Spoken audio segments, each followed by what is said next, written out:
Om Sthapakaya cha dharmasya sarvadharmasvarupine avatara varishtaya Ramakrishnaya te namaha.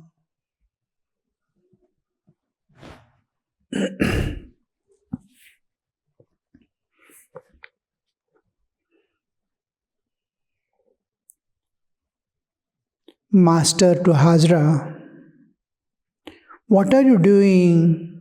He is right in principle, but the application is not quite correct. Don't find fault with anyone, not even with an insect. Important instruction. As you pray to God for devotion, so also pray that you may not find fault with anyone. Hazra, does God listen to our prayer for bhakti? Master, how a small slit somewhere, a small hole somewhere is enough for God to enter within us. We will be very stubborn, refusing to accept even the spiritual principles, realities, because realities are not visible or perceptible by senses. It is we have to go beyond the mind. Mind and senses are the screen by which the reality is screened off. So, to know the reality, but mind doesn't accept, because from birth and lives after lives earlier, we are accustomed to reason through this relative existence governed by time and space. This world is time-space continuum. So within this realm, there is law of cause and effect.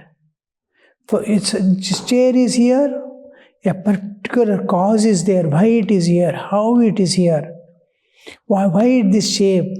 Everything has a definite reason. Because that cause is going to become the effect. The law of cause and effect. Whatever is there, a small cause, a force, has to quench itself by application.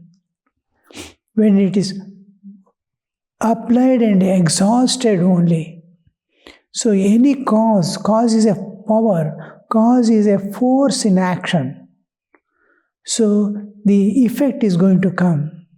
And behind every effect, what you see, anywhere, anything, there is a definite cause. This law is throughout applicable within the realm of time and space, the relative existence. Beyond is the eternal existence, unchanging reality. This is constantly changing flux. The universe is a constant.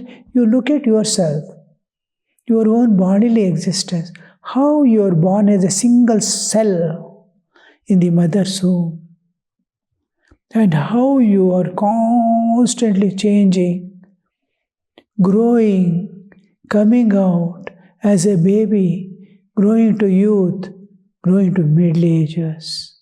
Then again the cycle completes. After the middle age, suddenly you are crossing the zenith and the sun is going to set now. It is climbing down. This cycle continues. This is law, because everything is changing, and changing not haphazardly. It is changing according to a law, because time and space are there. Space and time is governing. Time is governing. Everything is going in its own rhythm. Nothing can change it.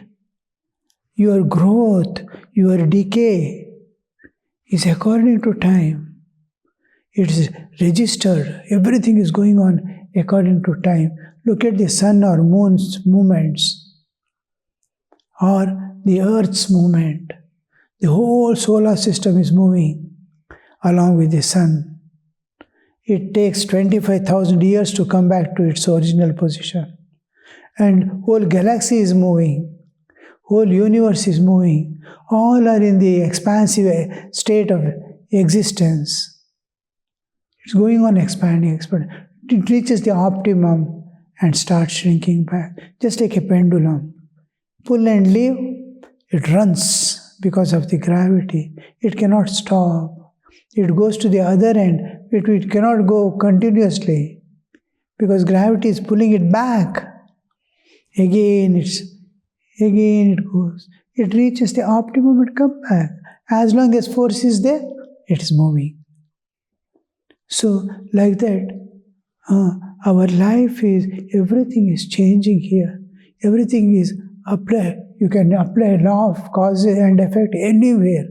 You can say, this is here, this way, there is a definite reason. He is doing that, there is a definite reason. And the effect also is there. Not only cause.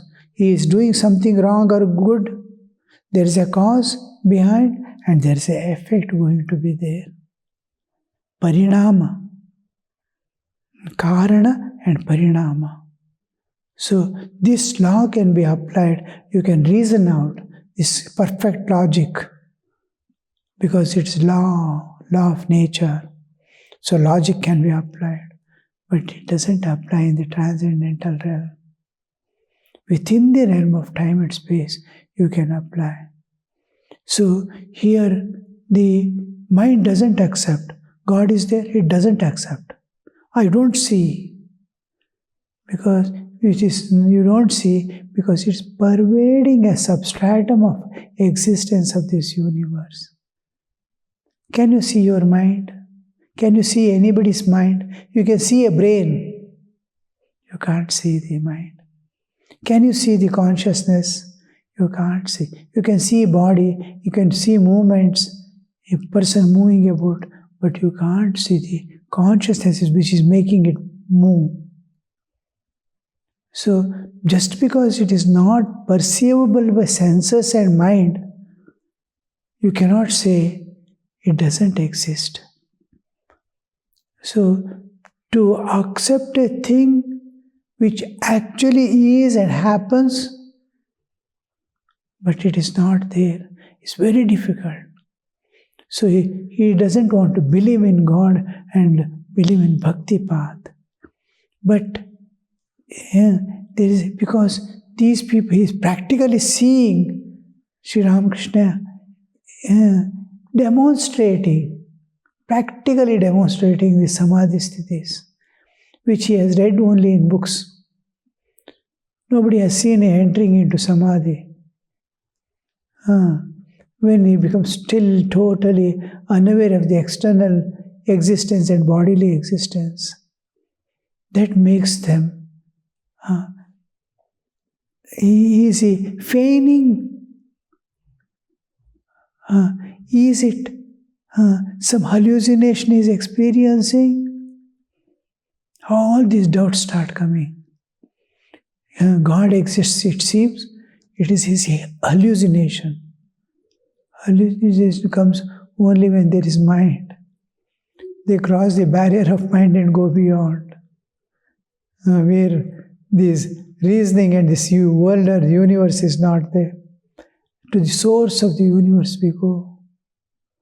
And this, what is the proof God exists? We can't give. Do you really want to know whether God exists or not? Leave everything and come. And decide, I want to see whether God exists or not. With that resolution, you have to come out and then start the searching. The path by which saints have walked, enlightened souls have walked. They have shown, demonstrated and gone. In that path you have to walk. Whole, you have to give your all. Don't reserve, no reservations, no pendings. Whole thing as it is. And struggle to go beyond the barrier of mind.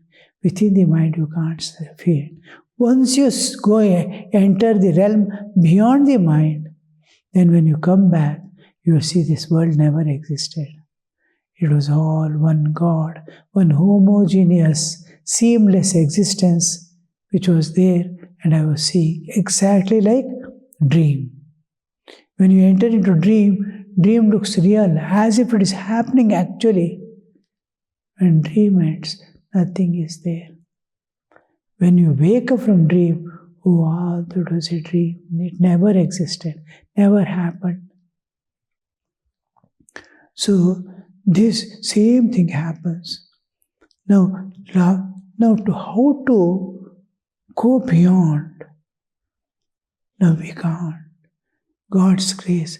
God will be searching for a small gap. When we want to break a stone or anything, we see, is there a cleave somewhere to penetrate and break it open? So there we get the hint. Oh, a small hole is sufficient to break a stone. It can be easily made. So God also searches for that. One small weak moment or small this one to enter into, give that faith. So who is not accepting the path of bhakti, he is telling you, see. Hazra is asking, does God listen to our prayer for bhakti? Now Sri Ramakrishna has a place to enter. He is denying bhakti path. He is denying Sri Ramakrishna's devotion and all that.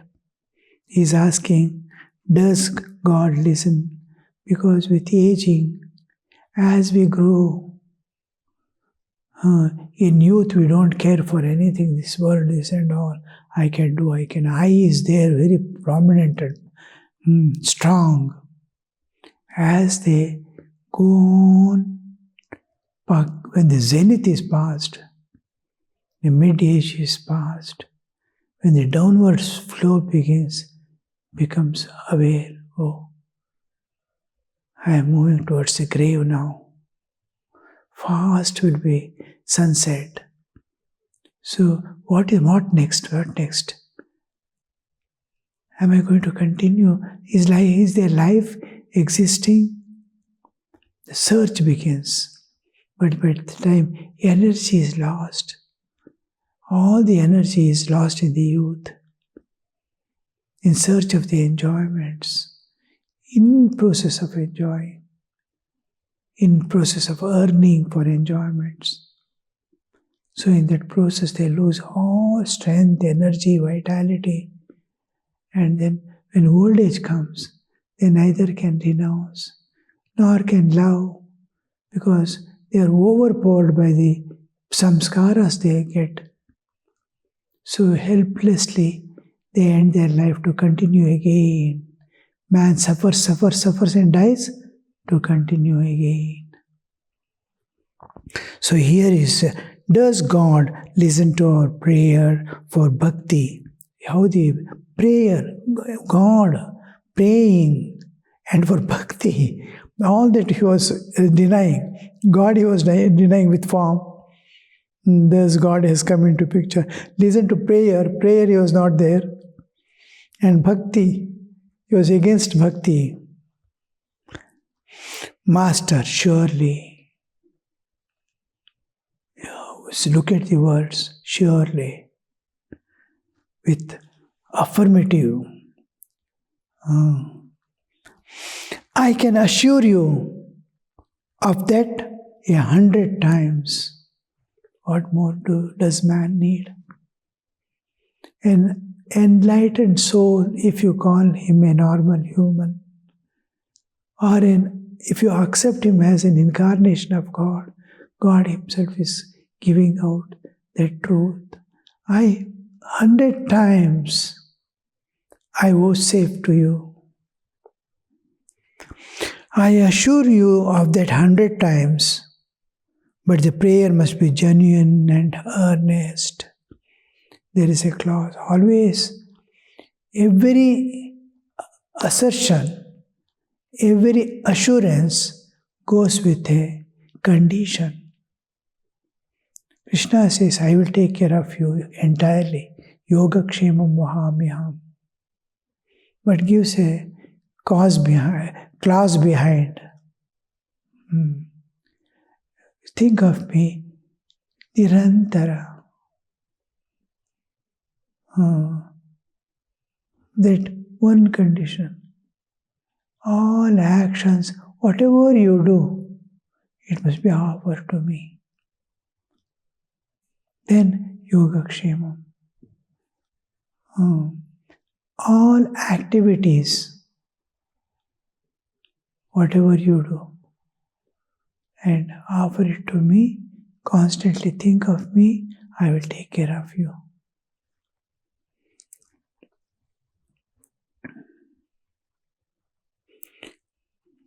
Prayer must be genuine and earnest. When do we say genuine? When it comes from the depths of your heart. Heart will never speak, lie, or there is no pure heart, doesn't have any abnormalities or doing and not doing, and all these things are not there. It is just a state. Genuineness. If it comes from mind, there is a calculation behind. If it comes from the intellect, there is an intention. When it comes from the heart, there is nothing. It comes as pure existence. It exists, prayer exists. Genuine earnest means to the whole of your being, externmost bodily existence to innermost, the core of your existence. All layers are seeking it. Earnestness. Do worldly people, it must be genuine and earnest. Do worldly minded people weep for God as they do for their wife and children? How much people weep for? Every day I see people weeping. They don't want to part. They want to, students, they want to get married to another student who has not finished education. And whole mind and body is given to that. I can't forget, I cannot leave. Wonder how the Maya catches the souls, how the modernity is enticing youngsters. All that when we see the power of Maya, worldly minded, they weep. I want him, I want her, I want this, I want that. Weep. Mother weeping for child is there. But unknown person, unknown thing, against the law of nature, against the law of humanity, they want to go. Weep for their wife and children. At Kamarpukur, the wife of a certain man fell ill. At Kamarpukur, the wife of a certain man fell ill. The man thought she would not recover. He began to tremble and was about to faint. Who feels that way for God? How they feel? They keep their pranas, the whole seeking energy, in a particular way. Some people keep it on their wealth. If wealth goes, they die.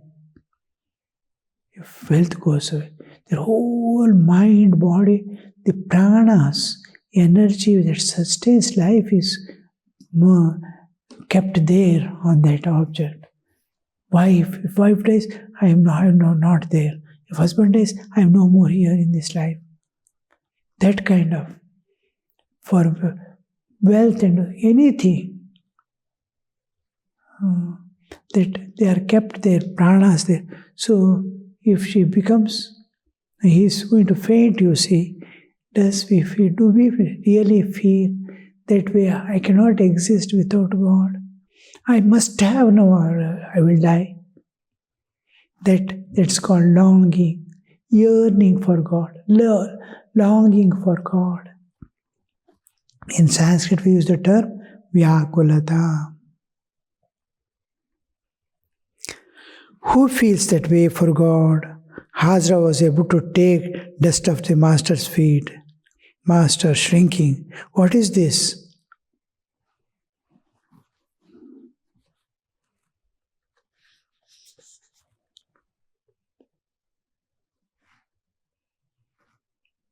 Hazra.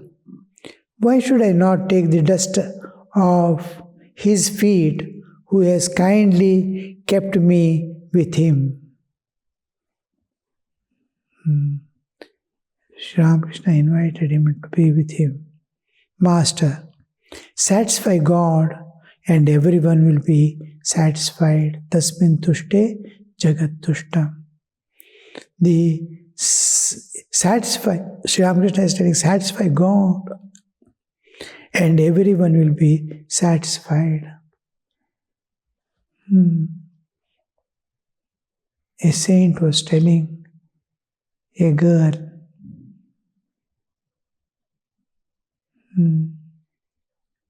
can you stand in front of Divine Mother and say, I am pure and divine. I live a divine, pure life. What a word, what a thing you see. Go and stand and tell, I am your child. I am pure and divine. When can we go and stand before God and say, I am pure, when there is no guilt within? Smallest things which is not going to harm, a small lie of absolute need, if you tell, a lie for joke, if you tell, it already creates a small guilt within. I have told a lie, I have told a lie. Or to go and stand in front of God and say, I am pure, I am divine. Even just I am a good girl, I am a good boy. Am I not to ask God to expose our goodness to God? How a beautiful life of children. Love, compassion, freedom, mixing with all, jumping and playing, not seeking anybody's harm, no jealousy, no hatred. What beautiful, how they joyfully live in this world. If jealousy, hatred and seeking are not, no expectations from others. Every child, every old man, everybody will be happy. We have a lot of expectation from each one, which is not going to be there what we expect, and persons are also not going to be there. We live for a few years and go away. What to expect and what I expect is also not going to be there. The impermanency of the world doesn't shine. Seeking expectations from people who are unworthy, that makes life miserable. So, satisfy God, everyone will be satisfied. If that's why Revered Vivekananda-ji Maharaj used to tell us, true spirituality is universally accepted. True purity is universally accepted. Because they see the transparency, no hypocrisy, no show off. If he is pleased, the world is pleased. Tasmin tushte jagat tushta. Once the Lord ate a few greens from Draupadi's cooking pot and said, "Oh, I am satisfied." Immediately, the whole world and all living beings were satisfied. Immediately, the whole world and all living beings were satisfied. They felt if they had eaten their fill. But was the world satisfied? Did it feel that way when rishis ate their food? Ramakrishna asking this. When rishis, they are enlightened soul, when they eat food, is the world satisfied? When Krishna took Draupadi's food and he said, "I am satisfied," identifying himself with all beings were satisfied. Even we, you see, in our own body, millions of cells are there, living cells. Now, if I fill my stomach and feel happy, every cell is getting nutrition. If I am fasting, every cell is becoming struggle. All cells. If you block your breath for a few minutes, all cells are going to die. If you breathe, if you eat, every cell is getting nutrition. Like that, if God says, "I am satisfied," all jivas are satisfied. We are all cells in the God's body, the universe.